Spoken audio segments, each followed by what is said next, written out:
As citizens born under the British colonial government of Nigeria, they had huge hopes when the Union Jack was lowered on October 1960 in favor of the green-white-green Nigerian national flag. Now senior citizens, they recall growing up in independent Nigeria nostalgically. Speaking with the news agency of Nigeria, they recall dashed hopes and disappointments. At independence time in Nigeria, that was October 1st, 1960. I was in secondary school at Igbobi College, Yaba, Lagos, in Form 5, 1960. I remember very well. We look forward to independence as young people. Nigeria then was, at that time, not the Nigeria that we have today.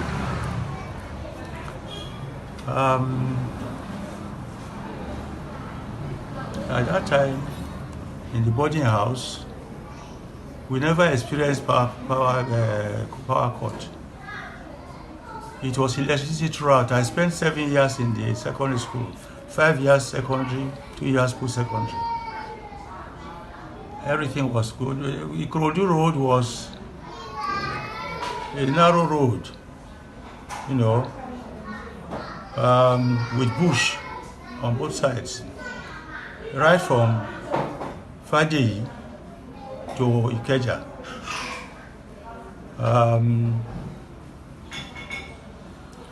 Nigeria at that time was a good country to live in.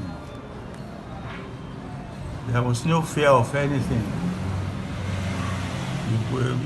Even as school children, we went out on open days. We walked from school down to our various homes, and there was peace everywhere.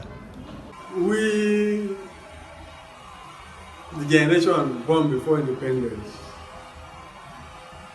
we have seen better days because the effect of British governance was still prevalent then.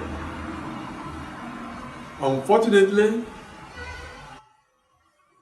the regional governments then tried to maintain the standard, but the unfortunate incident of January 15, 1966, the coup d'etat, and the advent of military governance really altered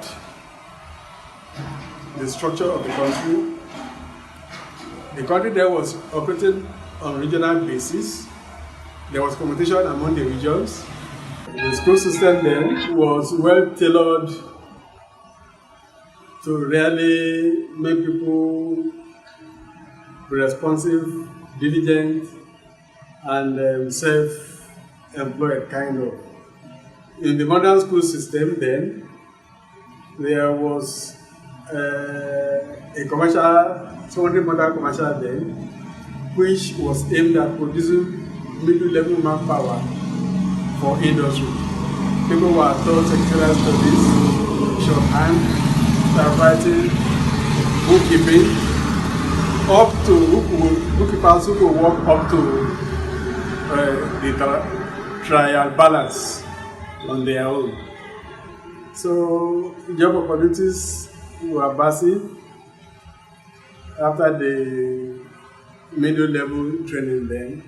Then in the secondary school system, there were community schools which government encouraged and gave them annual grants. And there was board of governors for each secondary school. The salary was high.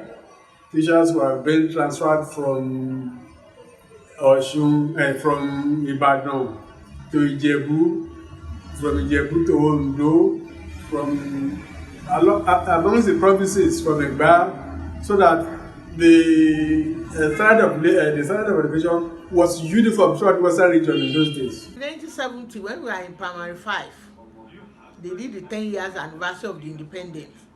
There was Bible, exercise books, a lot of fun fair in the school that day.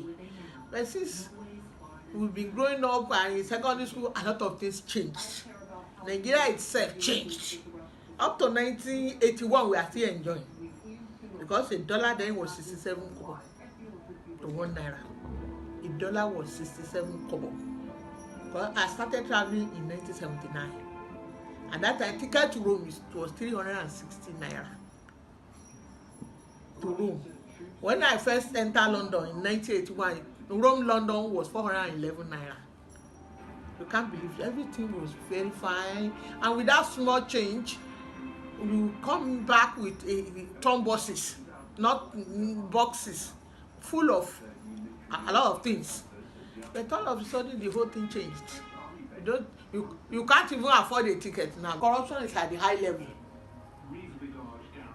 Corruption is at the high level. What they need to attend to, they didn't. They are just packing the money to their own personal pockets. So people are suffering. Some people cannot even afford a meal in a day now.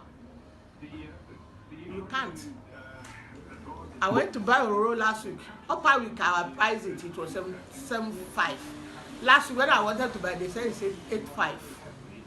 So you understand, within a week, 1,000 naira difference. So where are we heading to?